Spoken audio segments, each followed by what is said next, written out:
Olá, meus amigos e minhas amigas, muito bom dia! Olha a minha cara de felicidade! Cadê você, cavalinho? Chega aí, meu garoto! Vem comemorar com a gente mais essa vitória sensacional! Em cima do nosso freguesão, o Vasco da Gama, o viceíno, isso não tem preço. É uma maravilha aquele primeiro tempo avassalador do Mengão. Pelo amor de Deus, os caras amassaram literalmente o time deles sem pena, sem dó, sem nada. Era o rolo compressor que estava voltando para mais de 44 mil presentes no Maracanã, com o recorde de público do campeonato, né? Com um preparo físico sensacional, os nossos jogadores sufocaram a saída deles e com trocas rápidas de passes e muitas jogadas ensaiadas, o time do Flamengo deu um show e aquela blitz intensa nos coitados que estavam tontos feito peru na véspera de Natal. Só se defendiam com chutões para frente, tremendo paredão, e o placar de 1-0 foi mentiroso, porque o Flamengo deu 8 finalizações contra apenas uma deles, num chutinho ali despretensioso para fora. Vamos combinar, né? Saiu barato aquele primeiro tempo alucinante ali, mesmo tendo um gol anulado do Plata de cabeça, né? Porque ali na origem do lance, realmente o Varela estava impedido. O Flamengo venceu o Vasco por 2-0 e eu novamente acertei o placar. Olha aí.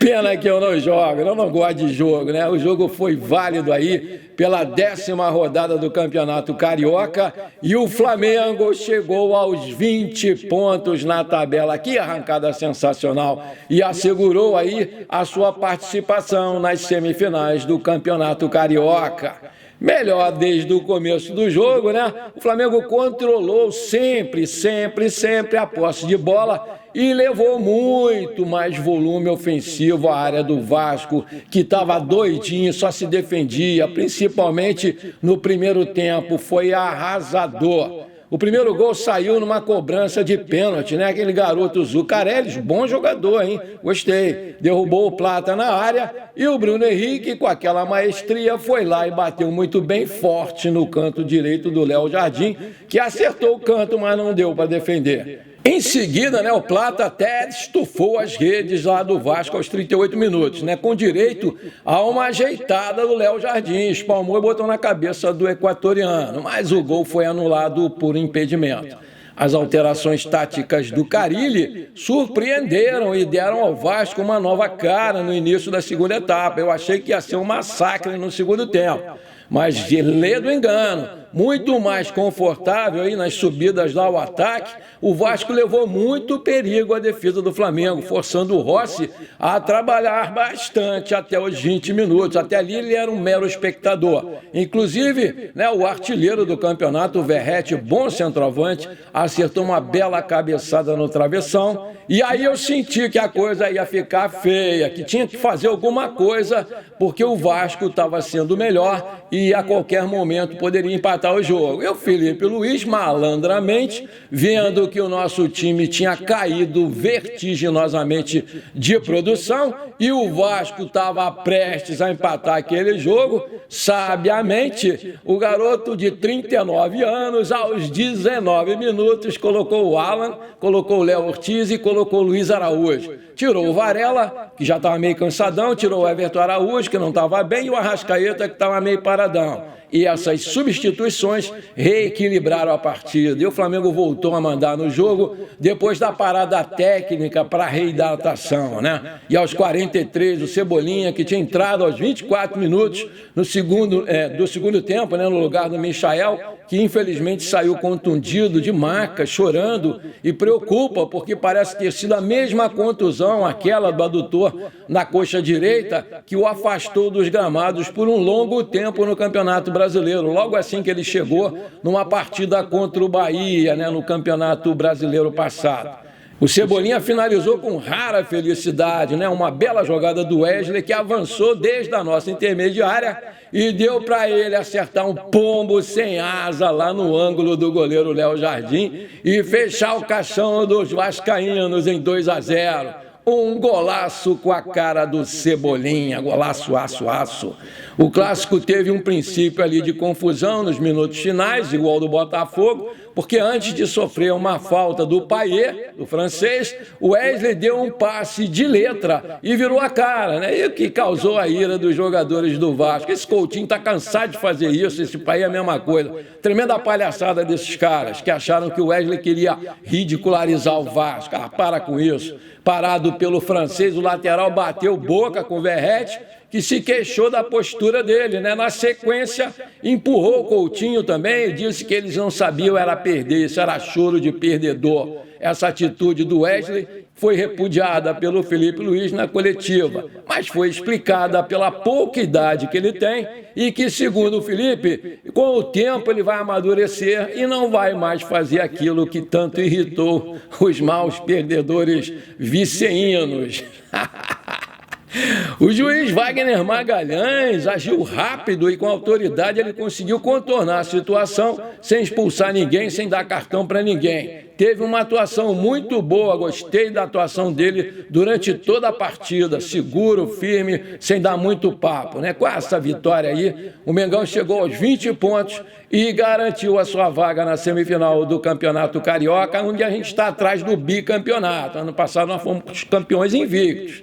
No próximo sábado, vai se despedir da Taça Guanabara num jogo contra o Maricá, às 16h30 aqui no Maracanã. Olha aí, 16h30, talvez seja mudado esse jogo por causa do calor. Já o Vasco é o quarto colocado na tabela, com 14 pontos, mas pode sim perder posições a depender do desfecho aí dessa rodada. Ainda tem muitos jogos aí para acontecer. No próximo domingo, vai receber o Botafogo para mais um clássico lá em São Januário, às 16 horas também, horário de Brasília. Também deve ser mexido esse horário aí por causa do calor que está fortíssimo. Ontem deu 42. O Felipe Luiz, na sua coletiva, definiu a vitória, né? A frase clássica e referenciada a Jorge Jesus, que comandou o atual treinador em 2019. O segundo ano mais vitorioso de toda a história do Flamengo. E a atuação no Clássico, em alguns momentos, até lembrou o tempo que marcou época com o Jorge Jesus, o nosso querido velhinho português. Mas é claro que, por maior fã que ele seja do JJ, ele está querendo mesmo escrever a sua história, a sua própria história no clube e definiu a atuação do seu time como uma vitória artística. Os seus números impressionam, porque em apenas 4 meses de trabalho, em 23 partidas, já são 15 vitórias, 7 empates e apenas 1 derrota e 2 títulos conquistados. 38 gols marcados e 12 sofridos, com um aproveitamento de 77,3%, que colhe mais frutos a cada jogo e tem a cara de ala Felipe Luiz, o time do Flamengo. Agora vamos falar de jogador por jogador e vamos dar as notas aí para a rapaziada. O Rossi, né? Mais uma partida muito segura do argentino, que levou muita sorte também numa cabeçada lá no travessão do artilheiro lá também argentino, Verratti. No segundo tempo, ele deu tranquilidade sempre à defesa, saiu muito bem com os pés, fez lançamentos verticais, é um jogador muito bom com os pés também, tranquilo, frio, não foi muito exigido, mas esteve sempre muito ligado na partida. Vou dar nota 7,5 para o goleiro. Wesley, o melhor da partida, na minha opinião, né? Tanto no ataque quanto na defesa. O garoto foi incansável, correu muito e fez um partidaço, principalmente na parte ofensiva. Foi dele a jogada do segundo gol do Cebolinha e também escrachou os caras do Vasco, deu um passe de letra e ainda olhou para o lado. Nota 10 para você, garoto. Danilo, outra excelente partida, está cada dia mostrando que é um excelente jogador que veio para ser titular. com a sua liderança e os seus passes verticais, ele está conquistando a torcida rubro-negra. Vou dar nota 8 para você, Danilo, gostei muito. Léo Pereira também jogou simples, jogou sério, não complicou e, no geral, fez uma boa partida, nota 7,5. O Varela fez outra boa partida improvisado lá na esquerda e já há quem diga que o Felipe Luiz achou a sua posição ideal na defesa do Flamengo. Ele participou muito bem pela esquerda, fez boas jogadas lá com o Michael e foi dele o cruzamento para o Plata marcar o segundo gol do Flamengo de cabeça, que infelizmente foi anulado pelo VAR. Nota 7,5 para você, meu filho. O Léo Ortiz, né? O Léo é muito bom de bola, cara. Entrou no lugar aí do nosso querido Varela e colocou ordem na casa quando o Vasco começava a ameaçar empatar o jogo. Ele joga de terno. A melhor contratação, sem dúvida, para mim, do Flamengo no ano passado foi ele. Nota 8,5. Everton Araújo, para mim, foi o mais fraco do time. Mostrou que é bom no combate, mas ele olha muito para trás e atrasa as jogadas, recua muito a bola, né? Para desarmar ele é muito bom. Quando foi substituído pelo Alan, o time mudou da água para o vinho, né? Nota 5 para você, Everton. Tem que ver essa parte aí, tem que jogar para frente. O Alan entrou muito bem novamente e deu mais dinâmica ao meio de campo do Flamengo, né? Pouco a pouco ele está voltando a ser aquele jogador que todos nós conhecemos, com méritos aí para o Felipe Luiz, que acreditou nele e está recuperando o jogador. Gostei. Nota 7,5.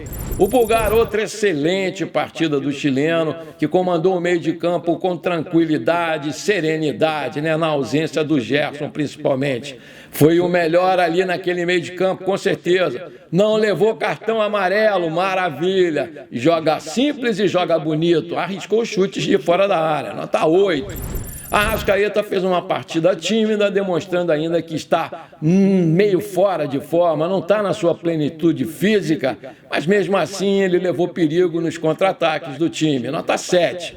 Luiz Araújo entrou no seu lugar e botou fogo no jogo. Muito rápido e com bons dribles, ele deu mais velocidade ao nosso ataque. Deu um bolão lá para o Michael no segundo tempo. Nota 7,5.